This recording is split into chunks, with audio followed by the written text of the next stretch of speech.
I'm incredibly thankful that you would spend your time with me today. I'm also immensely sorry that you had to get online and look for content surrounding infidelity. I mean it when I say I'm so thankful to be a voice to those who are in pain and in crisis, whether you're several years down the road or just a few days. My hope, and because I come from faith, my prayer, my honest, ground zero prayer is that I would be a voice of encouragement and hope. I'm not perfect. Sometimes I say some things that can be a bit challenging and even rub people the wrong way. I'm never controversial for controversial's sake. I'm never going to produce content that will be racy and be an attempt to get more clicks or likes or views. No, here at Fair Recovery, everything that we do is rooted in compassion and a desire to meet you right where you're at and lead you to a better place, a more hopeful place. Whether relationships make it or don't, we know that you can make it. Our hope is that you will make it. What does make it mean? Survive this, overcome this, and one day be a voice to other people that have to go through this gut-wrenching pain. I'm always amazed when I talk to someone and I start to talk about how diabolical this is, this whole process, whether you're unfaithful or you're betrayed. And it's mind-boggling to put words to their pain. And for some people, it's like they feel a validation to acknowledge how overwhelming their life is right now.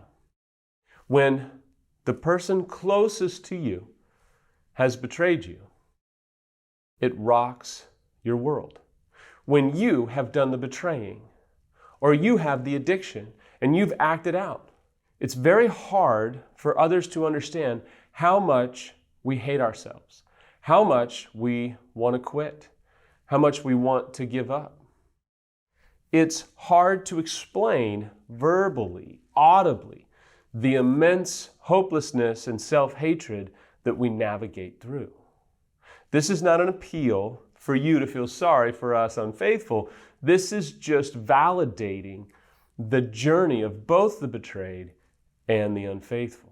This is not the pain that comes from, and no disrespect, a rough year, a bad day, loss of a business, loss of a home.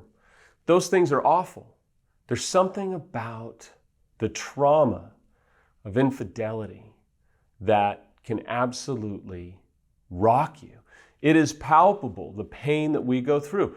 People struggle with panic attacks. They struggle with temptation to commit suicide. Some people attempt to commit suicide, both unfaithful and betrayed. This is something that can make you check into a treatment center because the grief, the agony can become overwhelming to a point that you just can't see hope or life or a reason to go on. It's right about at this time that you might be saying, okay, Sam, yeah, day's pretty rough. Last year's been hard. Where are we going? You can be forced to a place where you say, well, what do we do? What can I do, Sam? I've wrecked my life. Everything around me is in shambles. There's collateral damage everywhere I look. Or if you're betrayed, you can go, well, Sam, I am so wounded. I don't even want to get out of bed every day or any day. I don't want to do anything. It takes everything to feed my kids or take a shower, brush my teeth, what have you, man. I get it. But here's what my mentor told me over 15 years ago when I was at the lowest point that I've probably ever been at in my life. I remember I was at this restaurant with my mentor and we were having a meal and I really was clueless. And I just said, what do I do? And he kind of just kept eating. And then there was this moment, and I'll never forget it. And he said, Sam, you know what you can do? You can choose to go forward. And I sat there and I didn't understand how big of a moment that would be for me.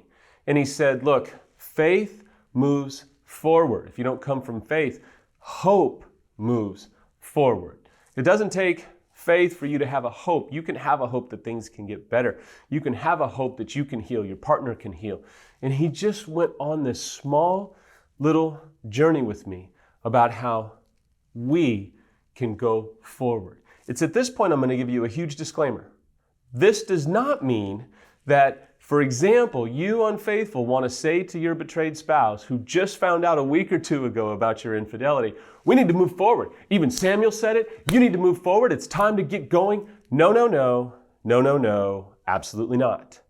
This is not a rush to say, come on, betrayed, get with it. Let's go. Hurry up. It's time to move forward. No, no, no, absolutely not. This is not a get out of jail free card for you unfaithful to say, see, Samuel said it's time for you to stop crying, get over it, and move on. Absolutely not. And as I go onward into this blog, I'll explain more about how that's a recipe for absolute disaster. Going forward means I cannot keep fixating on my past choices. I cannot keep fixating on loss. I have to embrace the losses that have come. I have to embrace the choices that I've made or the choices that my partner has made eventually and see I must move forward into ownership, forward into embracing my consequences, forward into facing the life that is now in front of me. Here's what I have learned. I can go forward for me. Meaning I can do my work, I can go to therapy, I can read books, I can take courses, I can talk to people who've gone through it. I can do the work that I need to do for me. I can do trauma care. I can get expert help to find out why I've made the choices that I've made. I can go forward for me. I can also go forward for us. What does that mean? Me doing my work provides the opportunity for us as a couple to be in a better spot. I'm pulling my weight. I'm carrying my own load. I'm attuned to what you're dealing with, and I understand it's necessary for me to do my work so I can be safe for you, but I can be safe for myself. I can do work for us because us is going to reap the benefit of my own personal work. What I cannot do is go forward for you. You must do your own work. If we're an unfaithful, this is going to be hard, betrayed, but hear this please in the right spirit. It can be hard when the betrayed can't move forward yet. We, the unfaithful, struggle with self-pity, self-hatred, even resentment or anger, and we feel like, oh my gosh, come on, it's been X amount of time. Get with the program. And we reveal our stupidity, and we reveal our lack of compassion, and maybe even lack of awareness for what the betrayed is going through. As an unfaithful, one of the best things that we can do in that moment is say, you know what? I'm not here to control you. I can't control you. And that would just reveal more disconnection, lack of attunement, even aggression, and certainly lack of empathy for what you're dealing with. So I can turn my attention on me and do my work because you are going to reap the benefit of me going forward and doing my work. And that does not mean that I just go, you'll get with it one day, betrayed. No, it means I'm here, I'm doing my work, I'm being compassionate, I'm being empathetic, and I'm patient, and I'm looking for the right opportunity to love you and care for you and be there for you and create safety, which means not acting out, not relapsing, not taking part in high-risk behaviors. Alternatively, if you're a betrayed, maybe you're dealing with an unfaithful that's not moving forward. Maybe they're stuck still in the outside relationship. Maybe they're just stuck in self-pity and despair and they won't move. That's an opportunity for you to go, you know what? I can move forward.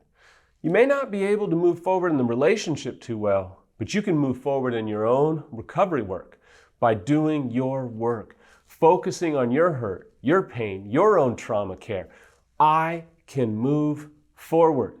For those of you that are struggling with PTSD or complex PTSD, it can be immensely challenging to hear a message like this and not struggle with grief or condemnation or a feeling as though I'm telling you, come on, get with it.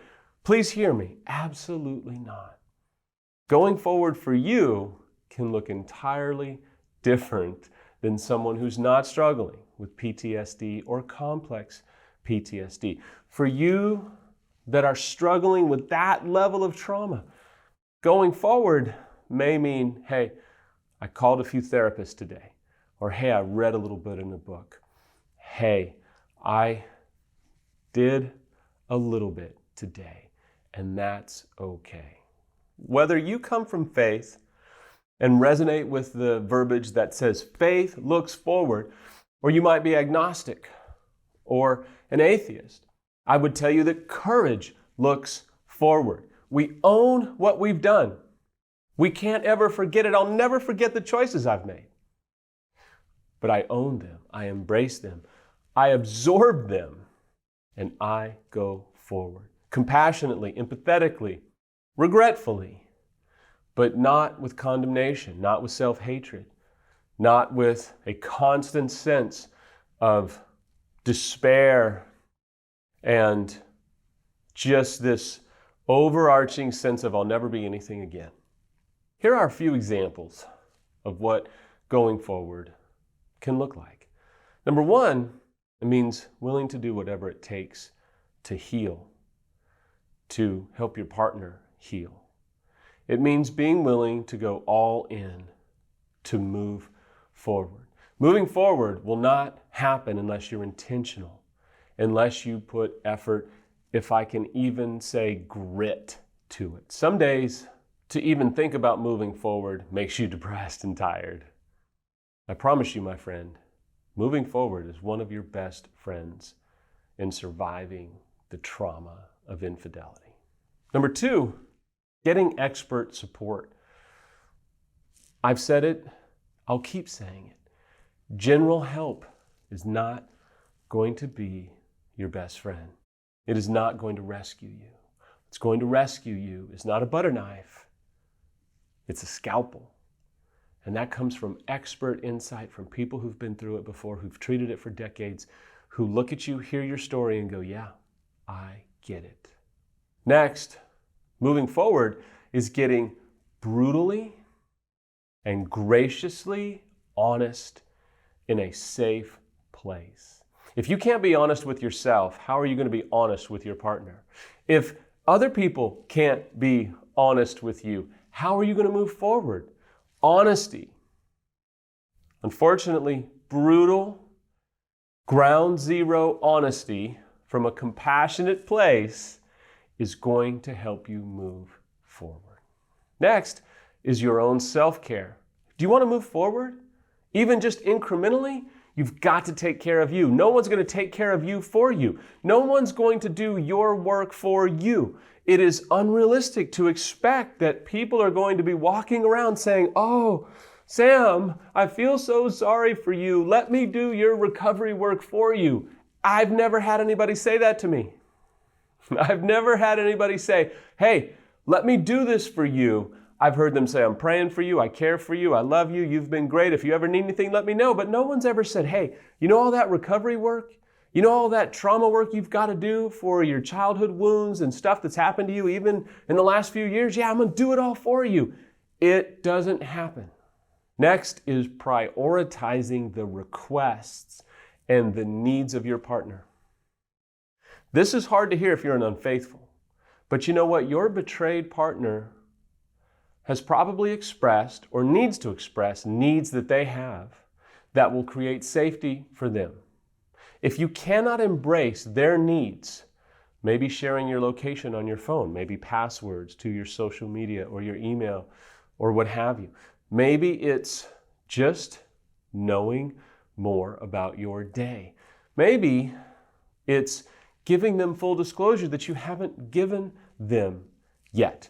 Maybe it's answering some questions that you refuse to answer. Maybe it's doing a course, going to therapy. I don't know, but if you're not willing to do those things, How can you expect the relationship to actually move forward? How can you expect the betrayed to move forward with you when they don't have necessary ingredients or they don't feel like their needs are a priority to you? You will never be attuned to someone if their needs are not prioritized in your life, especially, I cannot underscore it enough, especially for a betrayed spouse who doesn't feel like their needs, their desires, their struggles, their fears, their insecurities are prioritized in the life and the mind of the unfaithful. Next, and finally, it is absolutely essential that you understand each other's journey. Have you, and if you haven't, I hope that you will. You may not be in this place yet, but my hope is one day you will. Maybe you're already in this place where you can sit with your partner and say, you know what? Tell me about the struggle that happens in you when you feel this. Or, you know, the other day you really struggled and were flooding and we got in an enormous fight. Walk me through what you were feeling. Walk me through, tell me what happens inside of you. I'm not going to shame you. I don't want to shame you. I just want to understand it so I can intervene. I just want to know more. What happens inside of you when you feel that rage or that pain? Share with me so that I can understand it, be compassionate, be empathetic, and help us move forward. I promise you, this might have been hard to hear today, but it is 100% possible. In fact, it's necessary to heal. This is a time for most of you to move forward. Some of you might not be ready yet. That's okay. You can move forward in your own repair work, and that looks different for different people who are in different places. But for many of you, it's time to understand courage looks forward.